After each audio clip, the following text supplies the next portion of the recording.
Good morning. My name is Spencer Brown, and I'm recording my intro video for AEP 859 Curriculum and Evaluation. I just want to start off with just some pictures of some individuals that are important to me. And so, um, in the top right, that's my family, my wife, and our two kiddos. It's a couple years old now, but it's us doing a global walk for water with World Vision, which is also uh, near to my heart. It's a really cool event that we got to participate in and help run. And you see my son there, he's now 5, and my daughter, who's now 3, and my wife there on the right.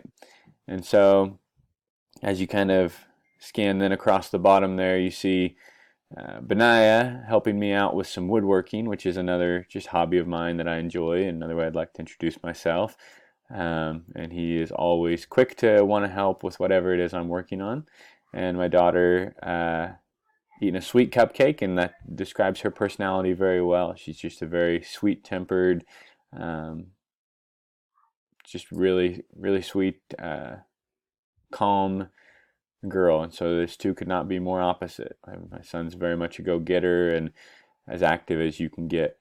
So, and then right above my daughter, you see a picture of my son and I picking up our dog, and this would have been about a year and a half ago now. But we are Max's third home. He's a Wheaton Terrier. He was pretty well shaven in that picture, and so he looks more like a golden doodle now, and all cleaned up and with a nice haircut. And so he's just been a great dog for us, and he's also important to our family. My professional life started really at Jayhawk Lynn High School. It's a small southeast Kansas high school in a small town, Mound City, about 20 minutes north of Fort Scott and about 45 minutes south of Olathe. But I was a high school math teacher there, and as well as when I finished there, I was head football and head track, but I coached a variety of other things while I was there. And since that position, I'm now in my 5th year as a Kansas MTSS and alignment trainer.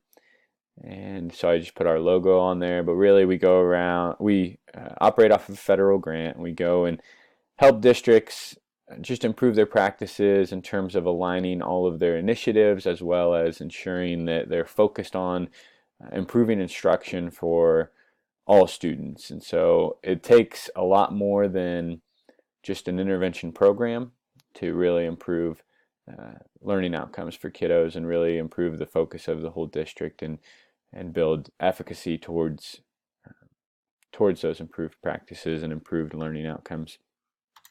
My professional goal really ties nicely to my current job.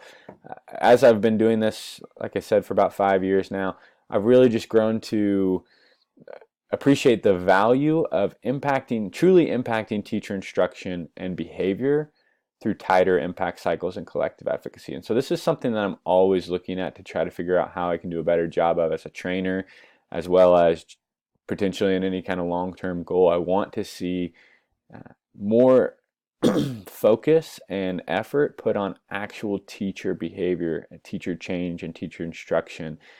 Too often we get caught chasing shiny things that come through, or whatever new initiatives are being rolled out in the mainstream of education, rather than really just focusing in and saying, who are we doing a really good job for in our instruction, and who are we not, and how can we improve the practices for those that we're not doing as good of a job with, while retaining what we're doing well, and really just building that those habits of collaboration in those grade level teams and PLCs and collaborative teams, to begin to rely on each other more and understand that we have the ability to have an impact on students because we have the data that shows that we are doing that.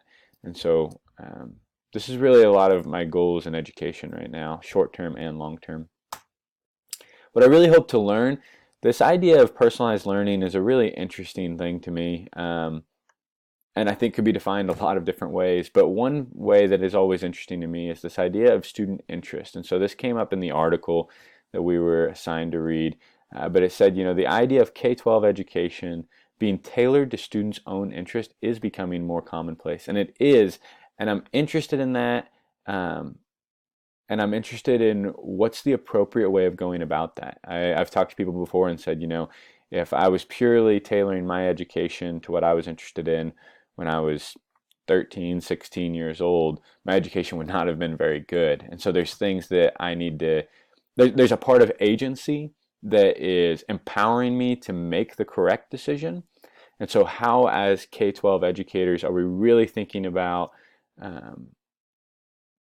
not just granting free reign, make whatever choice you'd like, but really providing agency in a sense of we are teaching you and training you to make the best decision for yourself and to tailor your education to what you need. And so I think that that's a really important conversation when we begin to think about how we grant more agency to students. Lastly, I'm just excited to get started. I like to use this video in a lot of my intro videos. But yeah, I just look forward to learning more from all of you throughout this semester. Thanks.